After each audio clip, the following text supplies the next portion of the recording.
The clock on the nightstand read 3:47 a.m. Jennifer had been staring at it for what felt like hours.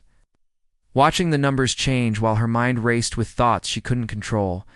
Work deadlines, unpaid bills, her mother's upcoming medical appointment, the argument with her sister last week. Everything swirled together in an exhausting loop that wouldn't let her rest. This wasn't new. For the past 8 months, sleep had become something other people did. Jennifer would lie in bed, desperately tired but somehow completely awake, feeling her heart pound and her thoughts spiral. She'd tried everything her friends suggested. Chamomile tea before bed. No screens after 9? Meditation apps with calm voices telling her to breathe. Nothing worked. The meditation apps actually made it worse because she'd lie there thinking about how she was failing at relaxation, which is pretty ironic when you think about it. Her doctor had offered sleeping pills, but Jennifer was scared of becoming dependent on medication. She'd seen what happened to her uncle with prescription drugs, and she didn't want to go down that road. So she kept trying natural solutions, kept reading articles about sleep hygiene, kept feeling more and more frustrated as another night ticked by without rest. That particular night in March, Jennifer gave up on sleep entirely. She grabbed her phone, figuring if she wasn't going to sleep anyway, she might as well do something. She opened her music streaming app, thinking maybe she'd listen to a podcast or something mindless. But as she scrolled through recommendations, something caught her eye.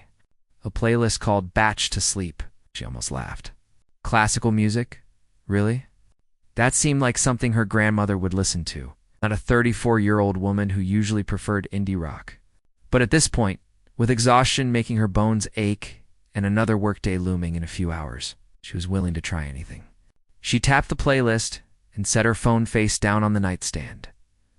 The first notes that filled her bedroom were gentle.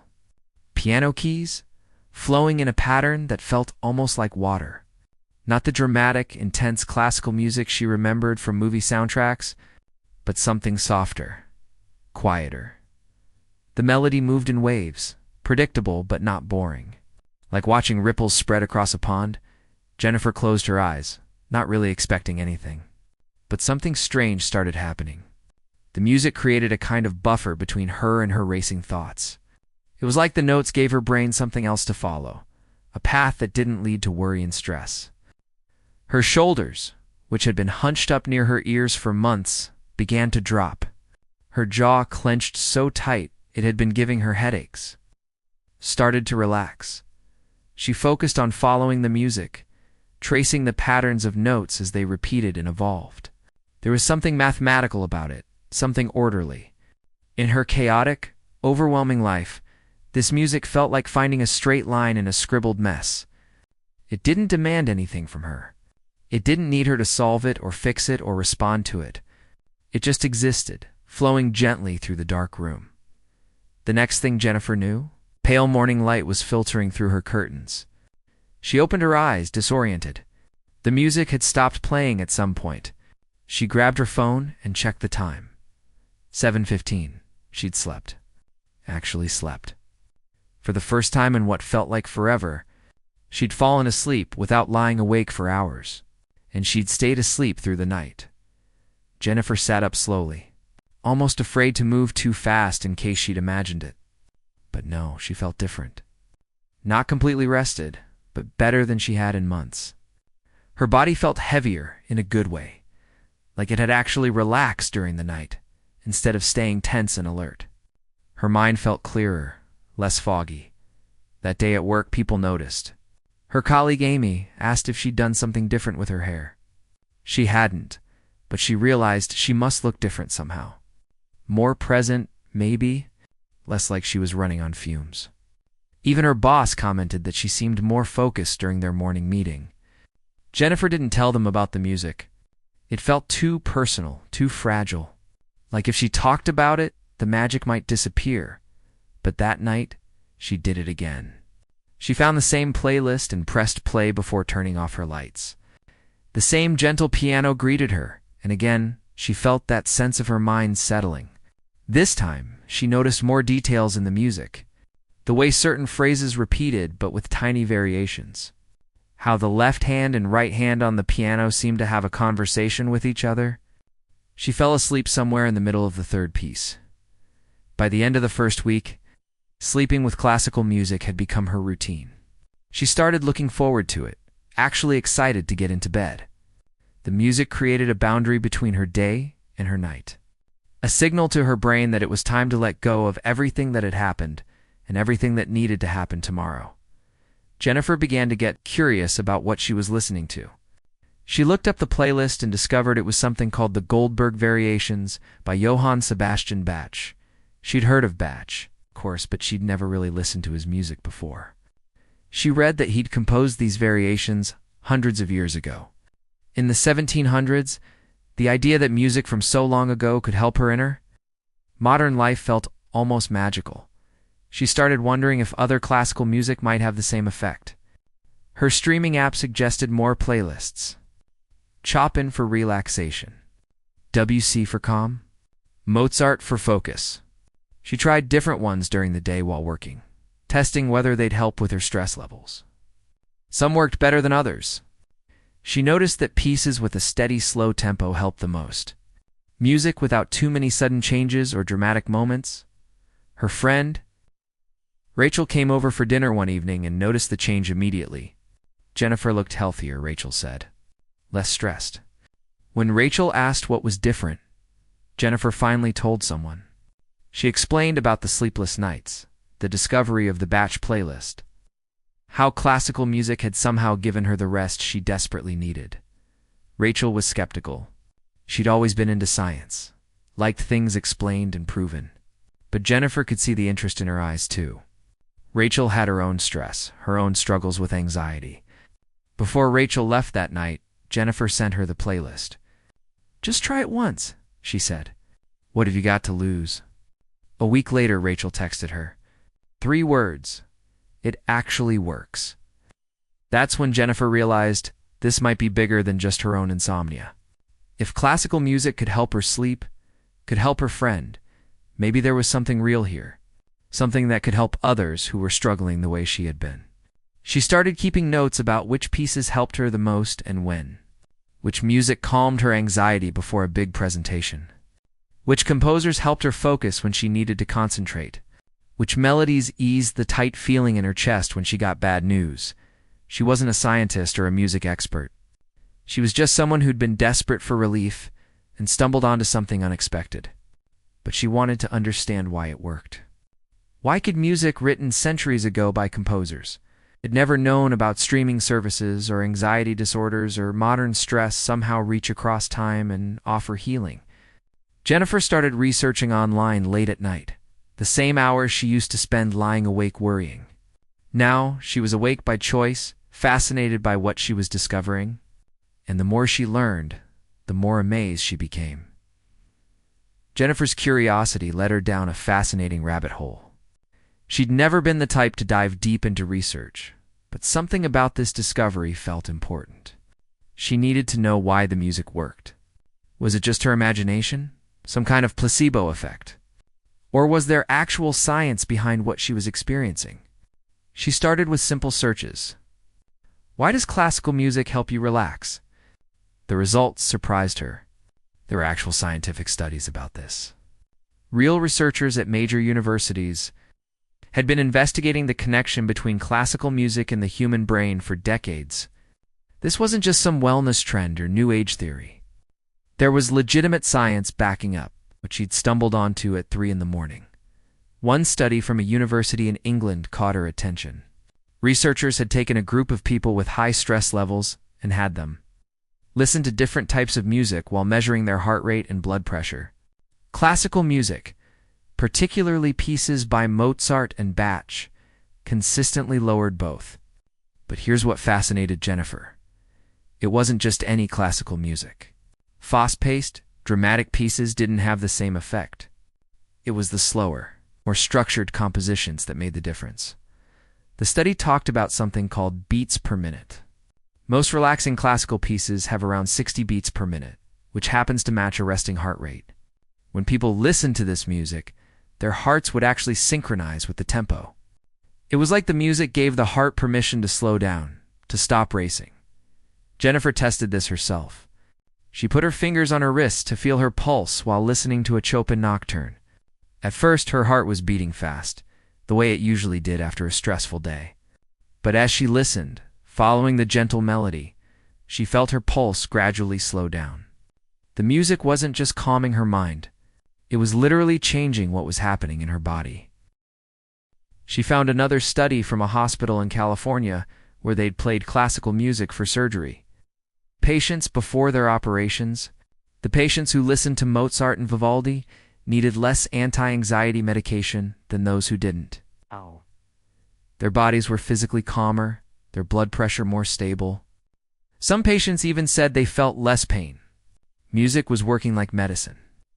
But without any side effects or prescription needed, the more Jennifer read, the more she understood about why those sleepless nights had changed. Scientists explained that when you're stressed or anxious, your body releases a hormone called cortisol.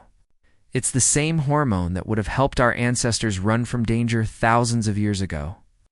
But in modern life, cortisol gets released all the time because of work pressure, financial stress, relationship problems, and all the other worries that fill our days.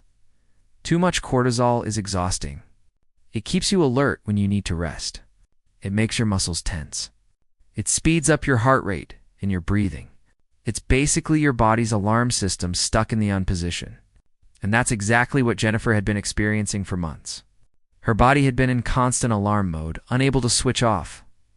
The studies showed that listening to classical music could reduce cortisol levels by up to 25%. 25%. Jennifer read that number 3 times. Just by listening to music, people could significantly lower their stress hormones. No wonder she'd been able to sleep. The batch variations had helped turn off her body's alarm system.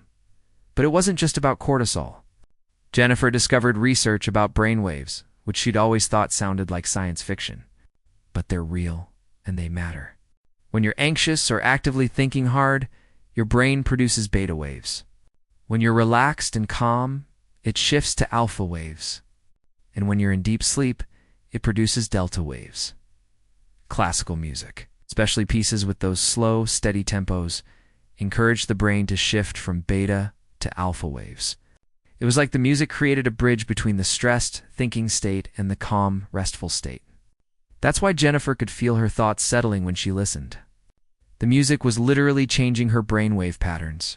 She found a particularly interesting study about Mozart. Researchers had discovered something they called the Mozart effect. People who listened to Mozart's piano sonatas showed improved spatial reasoning and better focus. Some schools even started playing Mozart in classrooms, because students seemed to learn better with it in the background. Jennifer tried this herself while working. She put on a Mozart piano concerto and tackled a complicated project she'd been avoiding. To her surprise, she could concentrate better. The music filled the silence without being distracting. It was like it occupied just enough of her brain to keep the anxious, scattered thoughts at bay while leaving the rest free to focus on work. She learned about a French composer named Erik Satie, who created a type of music called furniture music. He literally wanted it to blend into the background of people's lives, like furniture blends into a room. His pieces were simple, repetitive, and calming. Jennifer tried his gymnopedies and found them perfect for moments when she needed to calm down, but still stay awake and functional. The science went even deeper. Jennifer read about how music activates multiple areas of the brain at once. The auditory cortex processes the sounds. The motor cortex responds to the rhythm. The emotional centers like the amygdala react to the melody, and the prefrontal cortex, which handles complex thinking, tries to predict what comes next in the music. This whole brain activation explained why music was so powerful. It wasn't just touching one part of her mind. It was engaging everything at once, giving her racing thoughts something unified to focus on. Instead of jumping from worry to worry, her brain could follow the structure of a Bach fugue or the flowing lines of a Debussy prelude. Jennifer also discovered research about memory and emotion. Music gets stored in some of the deepest, most primitive parts of the brain. That's why you can hear a song from your childhood and instantly remember exactly how you felt when you first heard it. Classical music taps into these deep emotional centers without the distraction of lyrics or associations with specific memories. When she listened to a Brahms lullaby, her brain responded to the inherent calmness in the music itself, not to any memory or story. It was pure emotional communication across centuries. Brahms had felt something peaceful when he composed it, had structured the notes in a way that would convey that feeling. And now, Jennifer's brain was receiving that same peaceful feeling more than 100 years later, she found studies. Apparently, when people listen to music with a slow, regular rhythm, their breathing naturally slows down to match it. Deep, slow breathing is one of the fastest ways to calm the nervous system. So the music was helping her breathe better without her even realizing it, which in turn helped everything else in her body relax. One researcher Jennifer read about had done an experiment with premature babies in hospital. When they played gentle classical music in the neonatal unit, the babies gained weight faster and went home sooner. Their tiny bodies responded to the music, becoming more stable and calm. If it worked for the most vulnerable humans, Jennifer thought, no wonder it helped stressed adults. She also learned about something called entrainment. It's the idea that rhythms can synchronize with each other.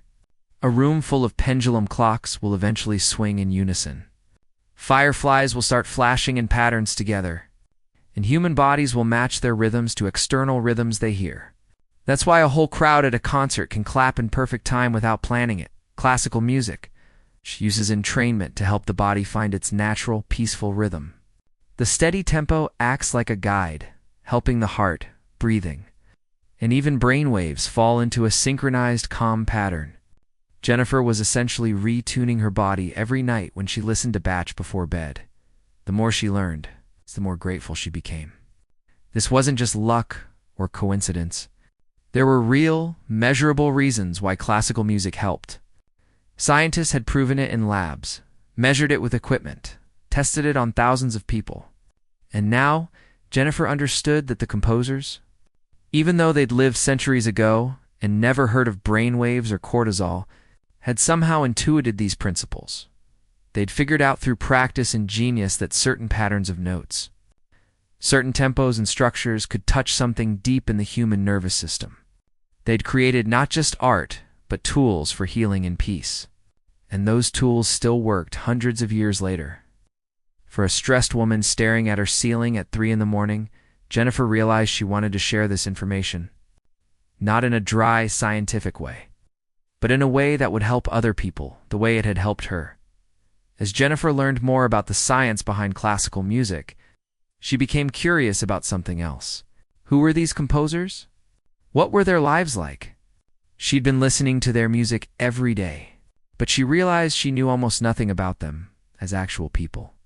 She started with Bach, the composer whose Goldberg variations had changed everything for her. What she discovered amazed her. Johann Sebastian Bach hadn't written the Goldberg variations as concert music or to impress anyone. He'd written it for someone who couldn't sleep. A wealthy count named Kaiserlink suffered from terrible insomnia. He'd hired a young musician named Goldberg to play for him at night, hoping music might help him rest. The Count asked Bach to compose something gentle and consistent, music that would ease his mind without startling him awake. Bach created 30 variations on a simple theme, each one flowing into the next, perfect for playing through the long, sleepless hours of the night. Jennifer felt a strange connection to that insomniac Count from 300 years ago. Here she was, using the same music for the same purpose. Bach had composed a lullaby for an adult, and it still worked. She wondered if Bach knew, when he was writing those notes, that centuries later, his music would still be helping people sleep. Probably not. But somehow he'd captured something timeless about what the human mind needs to find peace. She learned more about Bach's life and realized it hadn't been easy. He'd lost his parents as a child. He'd lost 10 of his 20 children, watching them die in an era when medicine couldn't save them. He'd worked exhausting jobs as a church musician, composing new music every single week while raising his family and teaching students. Yet through all that hardship, he'd created music of incredible beauty and order. Jennifer started to understand that maybe the hardship was part of why the music was so comforting. Bach knew what suffering felt like. He knew what it meant to lie awake worrying, and maybe that understanding had somehow made it into the notes. A kind of empathy built into the structure of the music itself. She explored Chopin next. The composer whose nocturnes she'd been listening to during her evening wind-down routine. The word nocturne literally means night piece, music written for the nighttime. Chopin had composed 21 of them, each one exploring different shades of evening emotion. Some were peaceful, some melancholy, some romantic, but all of them had that quality of quiet introspection. Chopin's life was marked by illness. He had tuberculosis, the disease that eventually killed him at only 39 years old. He spent years knowing he was dying slowly, coughing up blood, growing weaker. He often had to stop in the middle of teaching piano lessons to rest. Yet during those years of illness, he composed some of the most beautiful, peaceful music ever written. Jennifer thought about that a lot. Here was someone in constant physical pain dealing with an incurable disease, and his response was to create beauty. The nocturnes weren't angry or bitter. They were gentle, contemplative, even hopeful. It was like Chopin had found a way to transcend his suffering through music. And now that transcendence was available to anyone who listened. She discovered Claude Debussy, whose piece Clair de Lune had become one of her favorites. The title means moonlight, and the music really does sound like moonlight looks, shimmering and soft. Debussy had revolutionized classical music by breaking away from rigid structures and creating something more fluid and impressionistic. Debussy's personal life was complicated. He struggled with money constantly. His first wife attempted suicide when he left her for another woman. He faced criticism from the traditional music establishment, who thought his new style was too radical. Yet through all that chaos and controversy, he created music of extraordinary peace and beauty. Listening to Clair de Lune, you'd never know the composer's life was falling apart. The music existed in its own serene space. Jennifer found herself drawn to the story of Erik Satie, that French composer she'd read about who created furniture music. Satie was an odd character, someone who didn't fit in anywhere. He was poor most of his life, living in a tiny room on the outskirts of Paris. He wore the same suit every day. He only ate white foods. He founded a church with himself as the only member. People thought he was crazy, but Satie understood something profound about music. He believed it didn't always have to demand your full attention. It could exist in the background, creating an atmosphere, affecting your mood without insisting you stop everything to listen. His gymnopedies were strange and minimal and perfect. Just a few simple notes, repeated and varied, creating a sense of space and calm. Satie had spent most of his life ignored and dismissed by the musical establishment. Only near the end did people start to recognize his genius. Jennifer thought about how lonely that must have been, creating beauty that nobody appreciated. Yet he kept composing anyway, kept believing in his own vision. And now millions of people used his music to relax and find peace. She learned about Ludwig van Beethoven next. And his story might have been the most moving of all. Beethoven had gone deaf. Imagine being a composer and losing your ability to hear.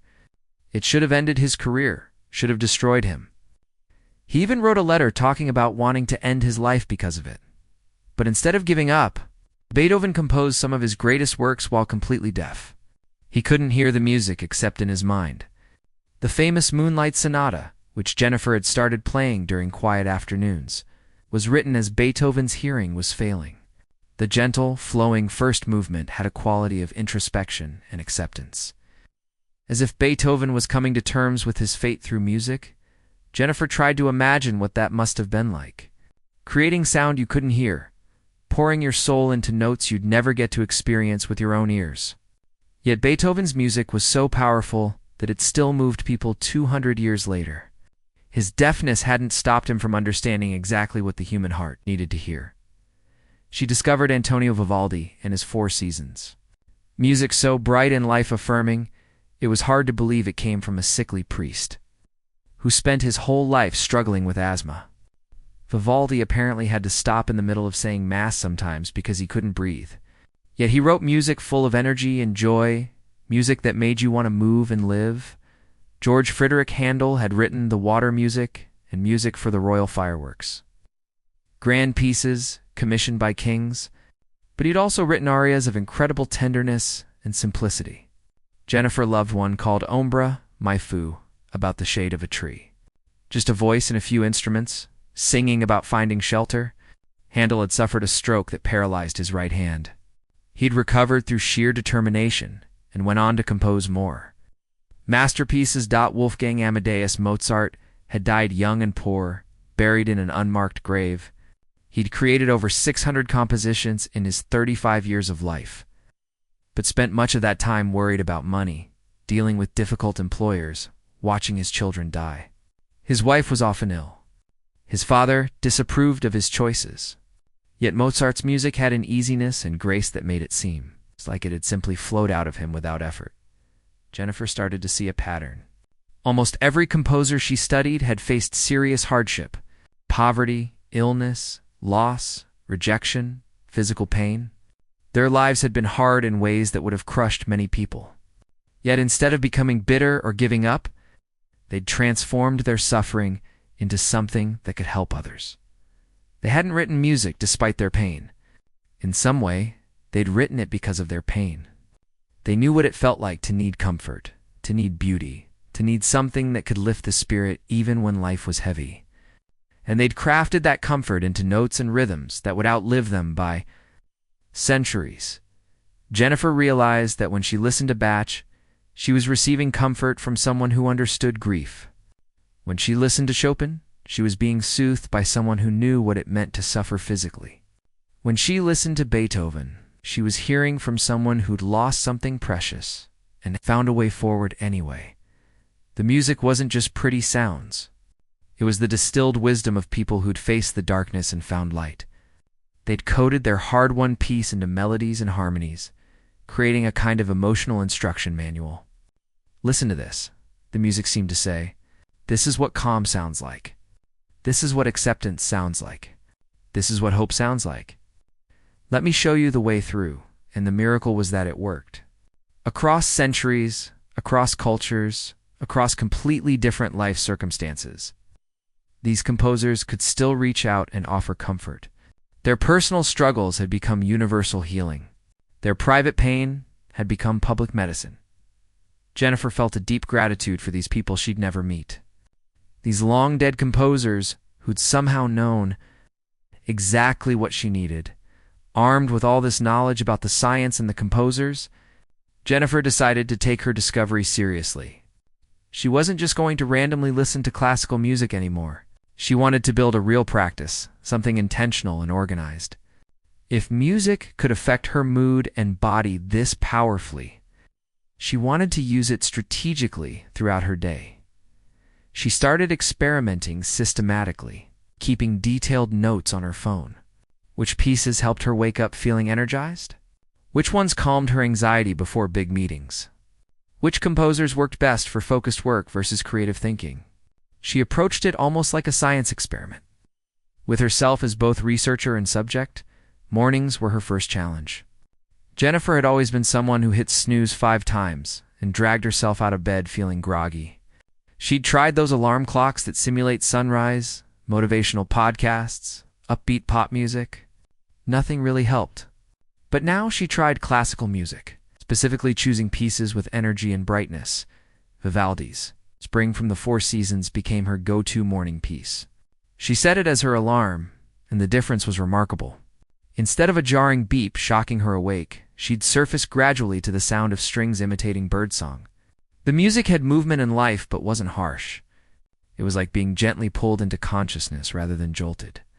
She'd lie there for a few minutes, letting the music play, feeling her body wake up naturally. By the time she actually got out of bed, she felt more ready for the day. Not energized like she'd chugged 3 coffees, but genuinely alert. She read later that music with a faster tempo could actually help align your circadian rhythms, making it easier to transition from sleep to wakefulness. Her body was learning that Vivaldi meant it was time to start the day. Work presented different challenges. Jennifer's job required intense concentration, often for hours at a time. She'd tried working in silence, but her mind would wander. She'd tried pop music, but the lyrics were distracting. Podcasts made it impossible to think. But classical music, she discovered, created the perfect background for focused work. She found that Bach's Brandenburg concertos worked brilliantly for tasks that required logical thinking and problem-solving. The mathematical structure of Bach's music seemed to help her brain organize information. She could tackle spreadsheets and complex reports with Brandenburg No. 3 playing softly through her headphones. And somehow the work felt less overwhelming. For creative work, when she needed to write reports or come up with new ideas, she turned to Debussy. His impressionistic style was less structured, more flowing, and it seemed to help her think in broader, more imaginative ways. She'd put on his arabesque or reverie and find that ideas came more easily. The music created a sort of mental space where her thoughts could wander productively. Jennifer also created a specific routine for the worst part of her workday. That mid-afternoon slump around 3 o'clock when exhaustion hit and she still had hours to go. Instead of reaching for another coffee, which would keep her wired and jittery until midnight, she started taking a 15-minute music break. She'd put on Pachelbel's Canon in D and just sit with her eyes closed, letting the repetitive structure wash over her. The canon's progression was predictable, but never boring. And something about following those familiar patterns gave her brain a rest without putting her to sleep. After 15 minutes, she'd feel reset, was able to tackle the rest of the afternoon without that desperate, running on fumes feeling. Stressful situations required their own musical solutions. Before big presentations or difficult meetings, Jennifer would take 5 minutes in her car to listen to Mozart's Piano Concerto. Number 21. There was something about the steady, confident movement of the music that made her feel more capable. It was like Mozart was reminding her that order and beauty could exist even in complex situations. She started to think of different composers as different tools in a toolkit. Need energy? Vivaldi. Need focus? Bach. Need calm creativity? Debussy. Need confidence? It sounds almost silly, but it worked. Her emotional state became something she could influence rather than something that just happened to her. The evening routine became especially important. Jennifer had learned that what you do in the hour before bed significantly affects your sleep quality. She created a strict evening protocol, starting at 9 o'clock every night. No screens. No stressful conversations. No work emails. Just classical music and simple, calming activities. She'd start with Satie's gymnopedies while doing simple tasks, like tidying up or preparing things for the next day. The minimal, spacious quality of Satie's music helped her transition out of the busyness of the day. It was like a doorway between the active world and the restful world. Around 9:30, she'd move to Chopin's Nocturnes. She'd take a warm bath or do some light stretching while listening. Chopin felt like emotional preparation for sleep, helping her process whatever feelings the day had stirred up. The Nocturnes had sadness in them sometimes, but it was a gentle, accepted sadness. The kind that doesn't keep you awake, but actually helps you let go. At 10 o'clock, it was time for the Goldberg Variations. Jennifer had learned that sleep doctors recommend going to bed at the same time every night to regulate your body's internal clock. The Goldberg Variations became her signal. As soon as she heard those first notes, her body knew it's time to sleep. This consistency mattered. Her brain started to associate that specific music with the act of falling asleep. Making it easier each night, she'd experimented with other pieces for bedtime. But nothing worked as well as the Goldberg Variations. Maybe because they'd been composed specifically for this purpose. Maybe because they'd been the first piece that helped her. Or maybe Bach had just understood something fundamental about what the mind needs to release consciousness and drift away. Jennifer also discovered that different life situations called for different music. When she got bad news, when she was grieving or sad, she'd listen to Barber's Adagio for strings. It was one of the most emotionally powerful pieces she'd ever heard, full of aching beauty. But instead of making her feel worse, it somehow helped. The music validated her sadness, gave it a voice, made it feel less lonely. Sometimes you don't need to be cheered up. Sometimes you need something that understands your pain. When she felt anxious or panicky, When her thoughts were spiraling and she couldn't catch her breath, she'd put on Arvo Pärt's Spiegel. Spiegel. It was incredibly simple, just a piano and a violin having a slow conversation. But that simplicity was exactly what her overwhelmed mind needed. The space between the notes was as important as the notes themselves. The music reminded her how to breathe. For difficult conversations or emotionally challenging tasks, she'd listened to Brahms' Lullaby beforehand. Not the children's song version, but Brahms' original composition. It gave her a sense of being held, being supported. She'd faced the difficult thing feeling less alone because the music had created a kind of protective atmosphere around her. Jennifer started to notice that her overall stress levels were decreasing. Not just in the moments when she was actively listening to music, but generally throughout her day. Her baseline anxiety was lower. She reacted to stressful situations with more calm. Her colleagues commented that she seemed different, more centered, less reactive. She realized that the music was retraining her nervous system. For months, her body had been stuck in high alert mode, producing stress hormones constantly. But by consistently exposing herself to calming music throughout the day, she was teaching her body that it could relax, that it was safe to come down from that alert state. It was like the music was gradually adjusting her internal thermostat. Where before her stress level had been constantly set at 8 or 9 out of 10, now it hovered around 4 or 5. And when something stressful happened, instead of shooting up to 10, she'd only go to 6 or 7. And the music would help her come back down more quickly. The practice became as essential to her as eating or sleeping. She wouldn't leave home without her headphones. She had playlists for every situation backed up in multiple places. The music had become her constant companion, her reliable source of support, her way of navigating life's emotional ups and downs by the fall. 6 months after that first sleepless night, Jennifer's life had changed in ways she never expected. The classical music practice had become so integrated into her daily routine that she couldn't imagine living without it. But something else was happening too. Other people were starting to notice and ask questions. Her friend Rachel, who'd been the first person Jennifer shared the music with, had told several other people. Those people had tried it and told their friends. A colleague at work mentioned casually that he'd started listening to Bach before bed after overhearing Jennifer talk about it. Her sister, who Jennifer had been arguing with before all this started, called to say she'd been using Chopin to manage her anxiety. Jennifer realized she had information that could genuinely help people, and she felt almost obligated to share it more widely. She wasn't a doctor or a therapist or a music professor. She was just someone who'd stumbled onto something valuable. But maybe that was exactly why she should share it. She could explain it in normal terms, without medical jargon or academic language. In a way that regular, stressed-out people could understand and use. She started a simple blog one evening, nothing fancy. She called it Prescription Classical, and wrote her first post about how she'd discovered classical music as a solution for insomnia. She shared the science she'd learned, explained in simple terms why the music worked. She included links to specific pieces and playlists, organized by what they were helpful for: sleep, focus, anxiety, sadness, energy. Jennifer didn't expect much response. She thought maybe a few people would read it, hopefully find it useful. She shared the link on her personal social media and forgot about it.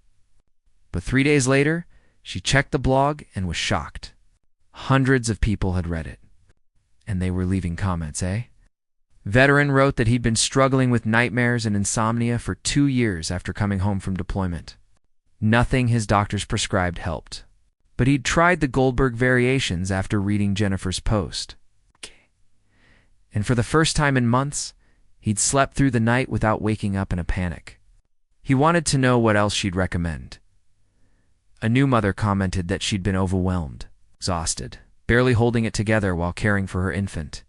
She'd been listening to Brahms' Lullaby while feeding her baby at night, and somehow it calmed them both. She felt less alone in those dark, quiet hours. The music made her feel like she could handle it. A college student wrote about exam stress and how Start's piano concertos helped her study without having a panic attack. An elderly man talked about using Debussy to manage the grief of losing his wife. A teenager mentioned that Vivaldi helped with the depression that made mornings feel impossible.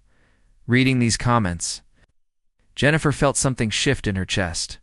These were real people, dealing with real suffering, and the information she'd shared was actually helping them.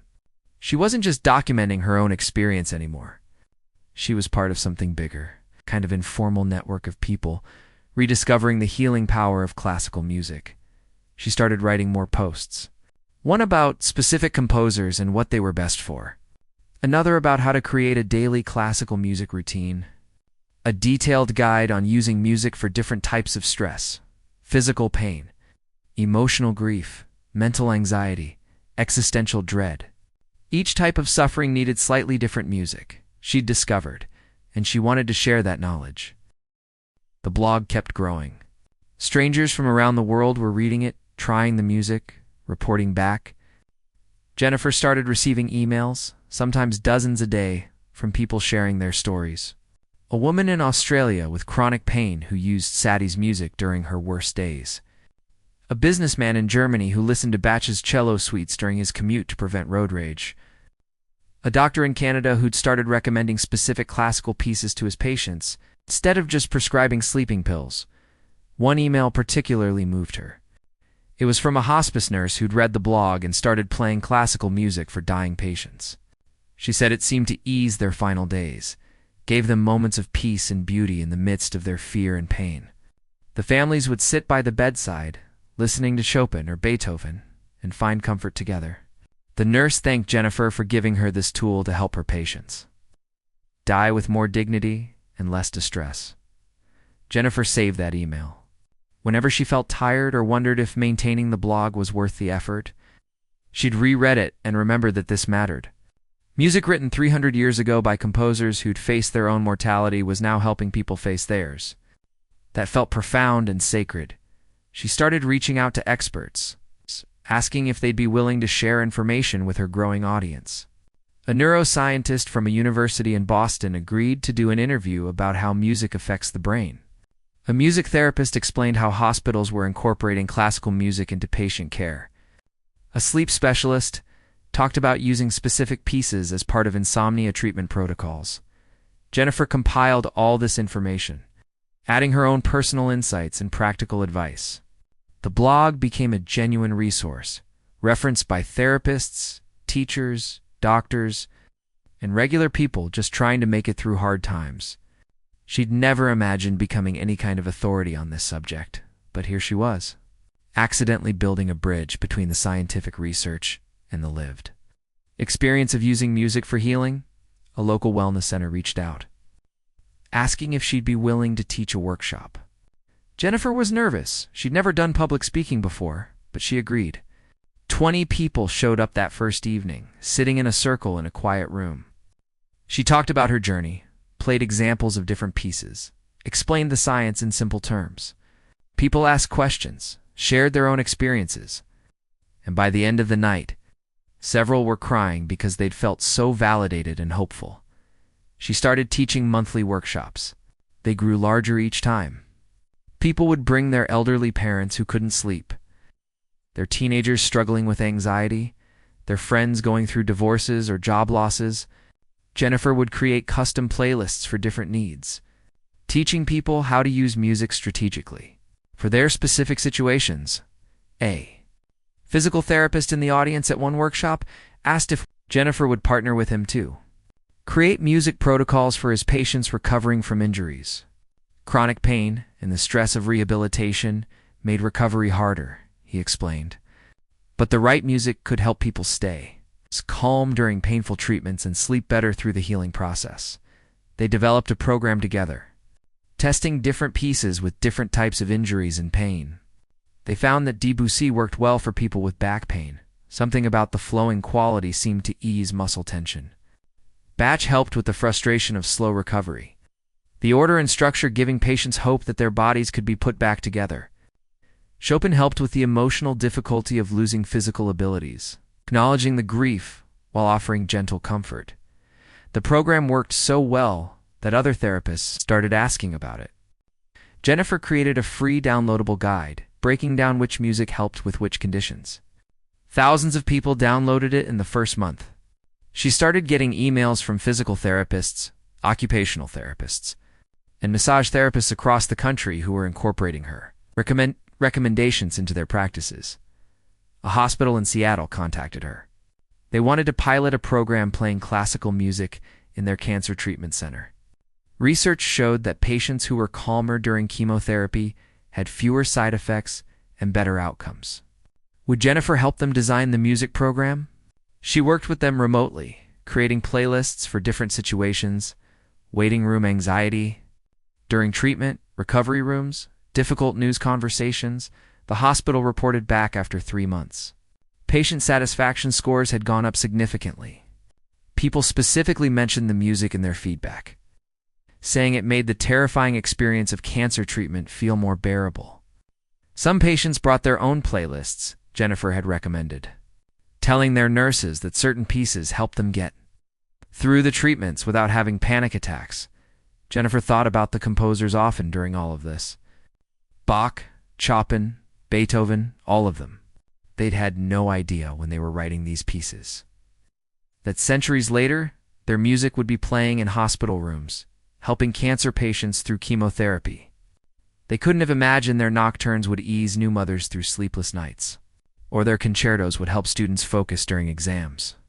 Yet somehow, by pouring their own struggles and triumphs into music, by finding beauty and order in the midst of their difficult lives, they'd created something that transcended time and circumstance. Their personal expressions had become universal medicine. And now, Jennifer was part of the chain. Passing that medicine along to others who needed it, she still listened to the Goldberg variations every single night before bed. That hadn't changed. It remained her anchor, her most reliable friend in the battle against insomnia and anxiety. But now, as she listened, she'd think about all the other people around the world who might be listening to the same piece at the same moment. Someone in Tokyo preparing for sleep. Someone in London winding down after a difficult day. Someone in Sao Paulo finding a moment of calm and chaos. They were all connected by these centuries-old notes, all finding the same piece that a sleepless count had found in 1741, all receiving the same gift that Bach had encoded into 30 variations on a simple theme. The music created an invisible community of healing, spanning continents and centuries. Jennifer had started this journey alone, desperate and exhausted in the dark. But she'd discovered she wasn't alone at all. Millions of people throughout history had struggled just like her. Some of them had been brilliant enough to transform their struggles into music that could help everyone else. And now she was helping others find that music, completing the circle, turning her own pain into purpose every night. As the Goldberg variations played and sleep finally came easily, Jennifer felt grateful.